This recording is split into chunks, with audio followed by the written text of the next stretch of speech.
Ukraine இந்த கருங்கடல்ல பூந்து விளையாட ஆரம்பிச்சிருக்கிறாங்க. ஏன்னா சமீபத்துல தான் ஒரு ஷிப் அடிச்சு உடைச்சாங்க.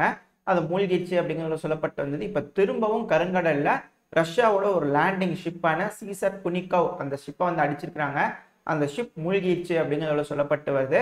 பெருமளவுல அந்த ஷிப்ல இருக்கக்கூடிய வீரர்கள் இறந்துட்டாங்கன்னு உக்ரைன் தரப்ப சொல்றாங்க. பட் ஆனா ரஷ்ய தரப்பு வந்து எந்த ஒரு செய்திகளும் வந்துச்சுன்னா அடுத்த பதிவுல பார்ப்போம். ஆனா இந்த ட்ரோன்களை தான் சிபிபியா கொஞ்சம் கொஞ்சமா அட்வான்ஸ் பண்ணி வச்சு மகுராவா அந்த ட்ரோனை பயன்படுத்தி தான் இந்த ஷிப்பை வந்து தாக்கியிருக்கிறாங்க. அதுக்கான வீடியோ பதிவு வந்திருக்கு. சைடில் லோட் ஆயிருக்கும், பார்த்தீங்கன்னா தெரியும். அது ஒரு ட்ரோன் இல்லை, அந்த ஷிப்பு ப்ரிடிக்ட் பண்ணிடுச்சு இது போல ட்ரோன்கள் வருதுன்னு. 2-3 ட்ரோன்களை தாக்கியிருக்கிறாங்க. 4வது ட்ரோன் 5வது ட்ரோன் 2 தடவை ஹிட் ஆயிருக்கு அப்படிங்கிறதுல சொல்லப்பட்டு வருது. பட் எக்ஸாக்டான ஃபிகர்ஸ் எதுவும் வரல. வந்துச்சுன்னா அடுத்த பதிவில் பார்ப்போம். பட் இதுதான் இப்போதைக்கு நிலவரம். இன்னொரு ஷிப் ரஷ்யாவோட லேண்டிங் ஷிப் அங்கே மூழ்கிச்சு அப்படிங்கிறதுல சொல்லப்பட்டு வருது. அடுத்தது இந்த மேற்குலக நாடுகள் இருக்காங்களா, குறிப்பா யூரோப்பியன் நாடுகள் ஆல்ரெடி ரஷ்யாவோட அசெட் ஃப்ரோஸ் பண்ணிக்கிறாங்க இல்லையா, அதான் ஃப்ரீஸ் பண்ணி வச்சுக்கிறாங்க இல்லையா, அதெல்லாம் திருடிடலாமா, அதாவது சாரி அவங்க எடுத்து அவங்களோட பர்பஸ்க்கு யூஸ் பண்ணிக்கலாமா அப்படிங்கிறது போல யூஸ் பண்ண ட்ரை பண்ணியிருப்பாங்க போல இருக்குது. சிலர் யூஸ் பண்ண ஆரம்பிச்சிட்டாங்க அப்படிங்கிறத சொல்லப்பட்டு வருது. அதனால ரஷ்யா தரப்புல இருக்கக்கூடிய அந்த ஸ்போக் பர்சன் இருக்காங்களா மரியா ஜர்கோவா அவர்கள், அவங்க மிக கடினமான வார்த்தைகள்லாம் பயன்படுத்திக்கிறாங்க. இதுக்கு பேர் திருட்டுங்க அப்படிங்கிறதெல்லாம் சொல்லிக்கிறாங்க. பட் இருந்தாலும் அதெல்லாம் காதில் வாங்கிக்குவாங்களா அப்படிங்கிறது போல இருக்கு. ஆனா இதே போல ஒரு திருட்டு, பகல் திருட்டு வேற பக்கம் நடந்திருக்குது. இதை செஞ்சது வந்து பாத்தீங்கன்னா அமெரிக்காவும் அர்ஜென்டினாவும் அப்படிங்கிறது போல வெனிசுவேலா தரப்புன்னு சொல்லிக்கிறாங்க. எங்க பகல் கொள்ளைங்க, அது எங்க விமானங்க, ஏங்க திருடுனீங்க, தயவு செஞ்சு கொடுத்து தொலைங்க அமெரிக்கா அப்படிங்கிறது போல வெனிசுவேலா தரப்புல இருந்து கோரிக்கை வச்சுட்டு இருக்கிறாங்க. இதுக்கு மேல சாபம் விட்டுருவாங்க, மண்ணெளி தூத்திடுவாங்க அப்படின்னு சொல்றாங்க. பட் இருந்தாலும் சரி, ஓகே, என்ன நடந்திருக்கு அப்படிங்கிறது போல கேட்டீங்கன்னா, போயிங் 747 கார்கோ விமானம். இந்த விமானம் வெனிசுவேலா பைசா கொடுத்து வாங்கிக்கிறாங்க. அவங்களுக்கே ஏகப்பட்ட சாங்ஷன் இருக்கு. இருந்தாலும் கொஞ்சம் கொஞ்சமா காசு சேமிச்சு சிறுக சிறுக சேர்த்து வச்சு ஒரு விமானம், கார்கோ விமானத்தை வாங்கியிருக்கிறாங்க. அதாங்க இந்த பொருட்கள்லாம் ஏற்றி ஒரு நாட்டுல இருந்து இன்னொரு நாட்டுக்கு கூட்டிட்டு போவாங்கல்ல. சமீபத்துல கனடா கூட ரஷ்யாவது ஒன்று அமுக்குனாங்க இல்லையா, மிகப்பெரிய கார்கோ விமானத்தை. அது கூட பெயிண்டிங் ஒர்க் எல்லாம் போயிட்டு இருக்குதுன்னு சொன்னாங்க இல்லையா. அதே போலதான் இது வந்து பாத்தீங்கன்னா இந்த கார்கோவை வந்து அமுக்கிட்டாங்க அமெரிக்கா. இதுக்கு அவங்க காரணம் என்ன சொல்றாங்க அப்படின்னா, எங்க இந்த விமானம் இருக்குல்ல, இது ஈரானோடதுங்க. முன்னாடி அந்த ஈரானுக்கு சாங்ஷன் போட்டுதான், ஒரு கம்பெனி மேல சாங்ஷன் போட்டுருக்காங்க, இது கார்கோ பிளேன் வந்து இல்லீகல் பர்பஸ் யூஸ் பண்ணுதுன்னு. அதை எப்படியோ மாத்தி வெனிசுவேலாக்கு யாரும் மண்டையில கட்டிட்டாங்க. வெனிசுவேலாவும் அதை அவங்க வாங்கிட்டாங்க, எதை சீப்பா கிடைக்குதுன்னு வாங்கிடுச்சு போலக்குது. பெயிண்ட் அடிச்சு அவங்களோடதுன்னு யூஸ் பண்ணிட்டு இருந்தாங்க. நாங்க அதை கண்டுபிடிச்சிட்டோம், அதனால அமுக்கிட்டோம் அப்படிங்கிறது போல அமெரிக்கா தரப்புன்னு சொல்லாங்க. அதாவது அர்ஜென்டினாக்கு போயிருக்கும் போல இருக்குது இந்த விமானம், அங்க வச்சு அமுக்கி அப்படியே அமெரிக்கா தூக்கிட்டு போயிட்டாங்க. அதனால வெனிசுவேலா கதறிக்கிட்டு இருக்கிறாங்க. இதுக்கப்புறம் வெனிசுவேலா அவ்வளவுதான் நாமம் அப்படிங்கிறத சொல்றாங்க. காரணம் என்னன்னா, அந்த அமெரிக்காவோட இதே போல ஒரு ஆயில் டேங்கரை ஈரான் வந்து கடத்திட்டு போனாங்க இல்லையா, சேம் பேட்டர்ன், பிச்சில் டெம்போல சேஞ்ச் ஆயிடல. ஈரான் என்ன சொன்னாங்க, ஏங்க இது சாங்ஷன் போட்ட கப்பலுங்க, இதை பேர் மாற்றம் பண்ணி நீங்க யூஸ் பண்ணிட்டு இருக்கிறீங்களா, உலகத்தோட நன்மைக்கு, அதாவது ஐநா சபை சொன்னதான் நாங்க கேட்கிறோம் அப்படின்னாங்களா. இப்ப அதே டைலாக இவங்க சொல்லிக்கிறாங்க. ஆனா இதுக்கான வழி வெனிசுவேலாக்கு தான் இருக்கும். வெனிசுவேலா பைசா கொடுத்தான்னு வாங்கியிருப்பாங்க, இல்ல சும்மா லீஸுக்கு கூட வாங்கியிருக்கலாமா இருக்கும். பட் என்ன டீலிங் தெரியல. பட் ஒரு பிளைன் வெனிசுவேலாக்கு போயிருச்சு அப்படிங்கிறது புரிஞ்சுக்க முடியுது. அடுத்து வந்து பாத்தீங்கன்னா இந்த ஸ்டெடி ஃபெஸ்டா, இந்த ஒரு ஆர்மி ட்ரில், இந்த நாட்டோட ட்ரில் வந்து நடக்க இருக்கு இல்லையா, இதனால அமெரிக்காவோட ஆயுதங்கள் வந்து குமிஞ்ச வண்ணம் இருக்காமா. அதுவும் போலாண்டோட பக்கத்துல, போலாண்டோட பெலருஸ் பார்டர் பக்கத்துல இருக்கக்கூடிய சிட்டிஸ்க்கெல்லாம் வந்து டெலிவரி ஆகிட்டு இருக்காமா. அதோட வீடியோ பதிவுகள்லாம் வந்துட்டு இருக்கு. இதெல்லாம் பார்க்கும்போது அங்க இருக்கிற மக்கள்லாம் என்ன சொல்றாங்கன்னா, அரசியல் புருஷெல்லாம் இருக்கக்கூடிய போலி தகவல்கள் தான், ரூமர்ஸ் தான், உங்களோட விழிப்புணர்வுக்கு தான். என்ன சொல்லிட்டு இருக்காங்கன்னா, ஆரம்பிக்க போறாங்கடா, எல்லாம் கொண்டு வந்து வச்சுட்டாங்க, முடிஞ்சு சோழி அப்படிங்கிறதோட சொல்றாங்க. ஆனா இதே போல இன்னொரு பக்கத்துல இருந்து நாங்க எல்லாத்துக்கும் தயார், வாங்க பாத்துக்கலாம் அப்படிங்கிறது போல வேக்னர் திரும்பவும் நாங்க ஆட்டத்துல தான் இருக்கோம் அப்படிங்கிறது போல வந்துட்டாங்க.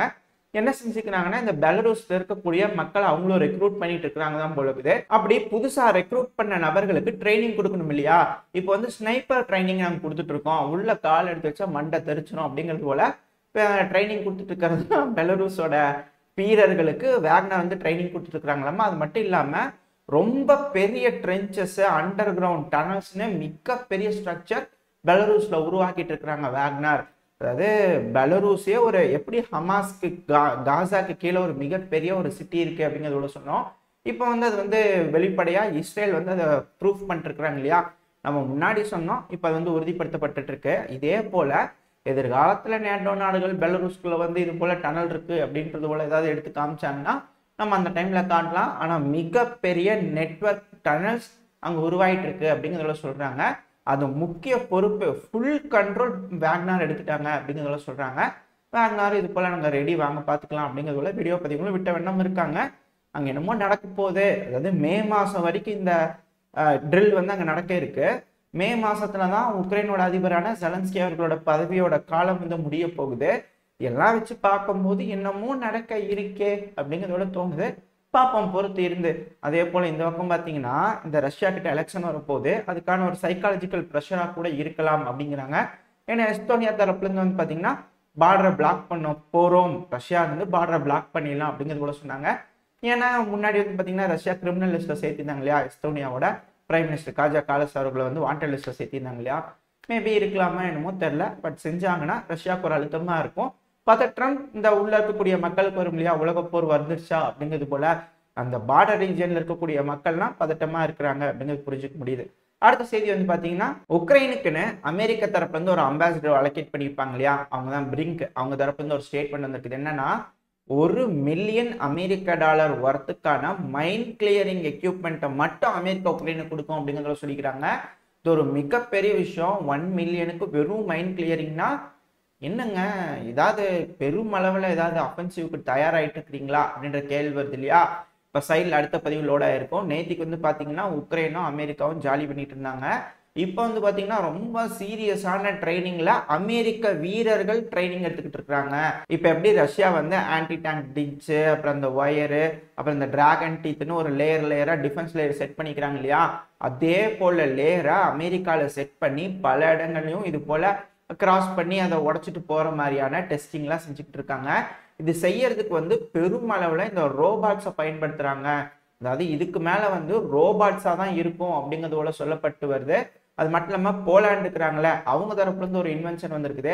யாருடா ஒன்னொன்னு கண்டுபிடிக்கிறது, பறக்கிறதுக்கு ஒண்ணு வேணுமாமா, மிதக்கிறதுக்கு ஒண்ணு வேணுமாமா, ரேண்ட்ல போறதுக்கு ஒண்ணு வேணுமாமா, அதெல்லாம் பண்ண முடியாது, எல்லாத்துக்கும் ஒண்ணுதான் அப்படிங்கிறது போல ஒரு புது வெரைட்டி வந்து ஒரு ட்ரோன் வந்து உருவாக்கியிருப்பாங்க. சைடில் லோட இருக்கும் பார்த்தீங்கன்னா தெரியும்.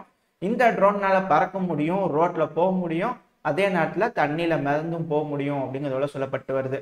இதெல்லாம் வச்சு பார்க்கும்போது தயாராயிட்டீங்களா, மே மாசத்துலயா பூசை போட்டுடலாமா அப்படிங்கிறது போல இருக்கு. என்ன பண்ண போறாங்க அப்படிங்கிறது பார்ப்போம். அடுத்து வந்து பாத்தீங்கன்னா ஈக்வடார் இருக்கிறாங்கல்ல, அவங்களுக்கு புதிய ஹெலிகாப்டர்கள் வந்து பாத்தீங்கன்னா அமெரிக்கா தரப்புல இருந்து கொடுக்க ஆரம்பிப்பாங்க அப்படிங்கிறத சொல்லப்பட்டு வருது. ஏன் ஈக்வடாருக்கு எதுக்கு வந்து அமெரிக்கா கொடுக்குறாங்க அப்படின்னா, ஈக்வடார் கிட்ட இந்த சோவியத் யூனியன் காலத்து ஆயுதங்கள் இருந்துச்சு. அந்த ஆயுதங்களை ரொம்ப நாளா அமெரிக்கா ஏன்பா கொடுத்துருப்பா, உனக்கு ஏதாவது பார்த்து செஞ்சு தரேன், புதுசா ஏதாவது அதிநவீன ஆயுதங்கள் தரேன் உனக்கு அப்படிங்கிறது போல கமிட்மெண்ட்லாம் விதவிதமா பாப்கார்னு, பூஸ்ட், போன்விட்டாலாம் கொடுத்து பார்த்துக்கிறாங்க. பட் ஆனால் இப்போ வந்து பார்த்தீங்கன்னா இந்த ஃப்ளேவர்லாம் வச்சு ஒன்றா சேர்த்து அடுக்கி ஏதோ ஒரு ஃப்ளேவர் கொடுத்துருப்பாங்க போல இருக்குது. ஈக்வடாருக்கு பிடிச்ச அக்ரிமெண்ட்ல சைன் பண்ணி பூரா டேக் அப்படிங்கிறது போல அனுப்பிச்சு விட்டாங்க அமெரிக்காவுக்கு. இப்போ அந்த ஆயுதங்கள் தான் உக்ரைனுக்கு போகும் அப்படிங்கிறத சொல்றாங்க. இதுவும் இஎம்பித்தாலைக்கு போகிற ஆயுதம் தான் அப்படிங்கிறத மாற்று கருத்து இல்லை. இப்போ ஈக்வடார்கிட்ட இருந்து அவங்க வந்து வாங்கிட்டாங்க இல்லையா, இப்போ ஈக்வடாருக்கு சத்தியம் பண்ணி கொடுத்த மாதிரி ஆயுதங்கள் கொடுக்கணும் இல்லையா, அதுக்காக விமானங்கள், அதாவது ஹெலிகாப்டர்கள் டெலிவரி ஆக போகுது அப்படிங்கிறத சொல்லப்பட்டு வருது. அதுவும் குறிப்பா பிளாக் ஹாக் ஹெலிகாப்டர்கள் டெலிவரி ஆகும் அப்படிங்கிறத சொல்லப்பட்டு வருது. சில டெலிவரி ஆயிடுச்சு, ஃபர்ஸ்ட் பேட்ச் போயிடுச்சு அப்படிங்கிறாங்க. பட் அது உறுதிப்படுத்தப்பட்ட தகவலா என்னன்றது தெரியல. கன்ஃபார்ம் ஆச்சுன்னா அடுத்த பதிவில் பார்ப்போம். ஏன் சொல்றேன் அப்படின்னா, இன்னும் வந்து செனட் சபையில அப்ரூவ் ஆகல. இந்த செனட் சபையில செனட் சொல்லிக்கிறாங்க, பட் ஆனால் அது ஃபைனல் ஆகலை. ஃபைனல் ஆச்சு அப்படின்னா புதுசாக ஒரு எய்டு அமெரிக்காவிலேருந்து உக்ரைனுக்கு போகிறதுக்கு வாய்ப்பு இருக்கு இல்லையா. அதனால அந்த பேக்கேஜில் இது போச்சுன்னா அமெரிக்கா இந்த பிளாக் ஹாக்கை ஈக்வடாருக்கு கொடுத்துருவாங்க அப்படிங்கிறத சொல்லப்பட்டு வருது. ஸோ பொறுத்து இருந்து பார்ப்போம். இதோட இந்த பதிவை நான் முடிச்சுக்குவோம். இந்த பதிவு எப்படி இருந்துச்சு, உங்களுக்கு பிடிச்சிருக்கா? பிடிச்சுனா லைக் பண்ணிட்டு உங்கள் ஃப்ரெண்ட்ஸ் அண்ட் ஃபேமிலியோட ஷேர் பண்ணிக்கோங்க. அது கூடவே மறக்காம இந்த பதிவை பற்றின உங்களோட கருத்துக்களை கமெண்ட் செக்ஷனில் சொல்லுங்கள். இந்த பதிவு நல்லா இருந்திருக்கும் நம்பிக்கையில் அடுத்த பதிவு உங்களை சந்திக்கிறேன். அது வரைக்கும் ஸ்டே சேஃப். Bye bye.